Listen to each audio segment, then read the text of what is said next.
Hello guys, what is up? In today's video, we are going to show you how to stream on YouTube using OBS Studio. So as you can see, we have OBS Studio up and running right now. You can just open your browser, just type in OBS Studio, and you can download it very quickly. The installation process is very fast and very linear. It's not complicated, right? So we've made videos about like what's the perfect this or perfect that for streaming and whatnot.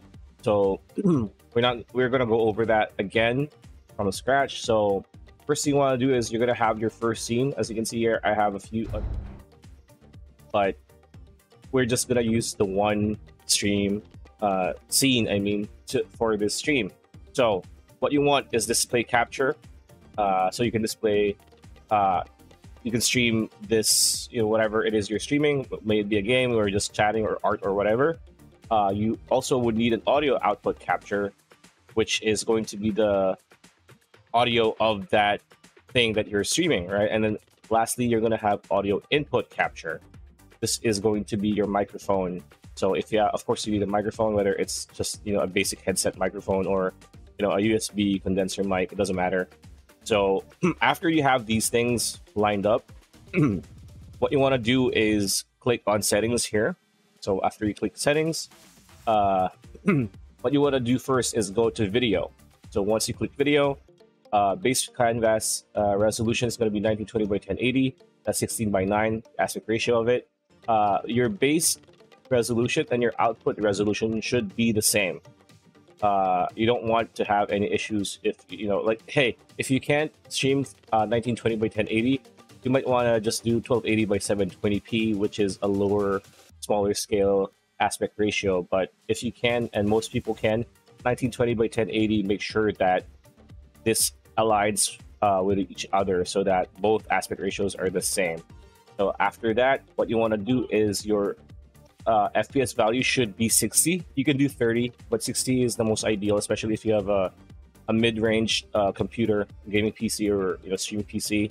So again, 1920 by 1080, that's 1080p, 60 frames per second. That's what you want. Now, after you're done with this, go to audio. So in audio, what you want to do is you don't need to change anything from the general. Sample rate is 48, and stereo. Of course, everybody uses stereo now. Global audio devices, only 2 should be enabled. So as you can see, I have 4 things disabled here. Desktop audio, this is what you're going to hear and what your audience is going to hear. So for me, it's my headphones because I use headphones. You might be using a speaker or something other than that. So just make sure that that's aligned with what you want your audience to hear from your capture when it comes to the desktop audio. Next is the mic/auxiliary audio. This is going to be your microphone. And as you can see, I have microphone NVIDIA Broadcast because I use something called NVIDIA Broadcast. It's an app from NVIDIA.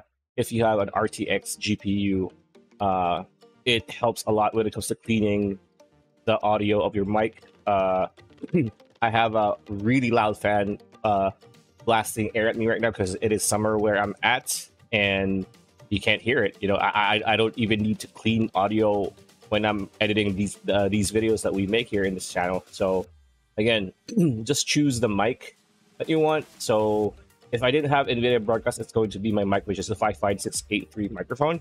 But since I use Broadcast, just use Broadcast, right? And everything should be disabled, so you don't want that to, confuse anything. So after that, what you want to do next is go to output. Now, this is the important part because a lot of times this is going to be basic. So what you want to do is the output mode should be advanced and just focus on streaming because we don't need these 3.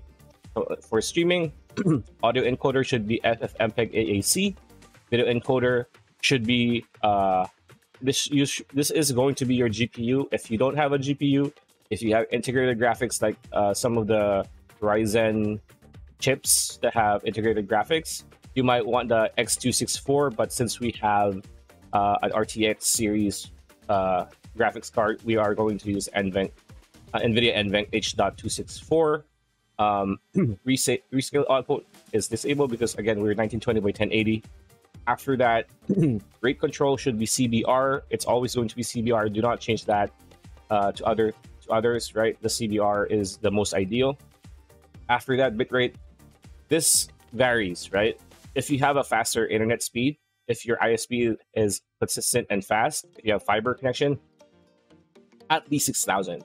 For me, it ranges from 6 to 9,000, especially on Twitch.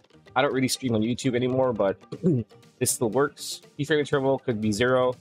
Preset should be P5, which is low or good quality. Tuning should be high quality. Multipass is 2 passes, quarter resolution. Profile should be high. And you have to have psycho visual tuning ticked and enabled. Some people say you need the look ahead to be enabled as well. Well, that depends, but for me, I just use psycho visual tuning. After that, GPU 0. Some people make this 2, but I don't do that. Max B frames 2. And then after that, you're pretty much good to go when it comes to this. Now, what you want to do next is go to stream. And here, service, as you can see, it says Twitch. What you want to do is go to YouTube, since we want to do YouTube, right? And you can connect an account. This is recommended, or you could just click use stream key, which is this. So once you click on that, you can get the stream key from your account. So we're gonna do that. We're gonna go to our YouTube, and what you want to do is click on this and then click go live. After you click go live, what you want to do next is click edit. Unlock the power of artificial intelligence with Flicky AI. For a limited time, enjoy 10% off on their monthly plans.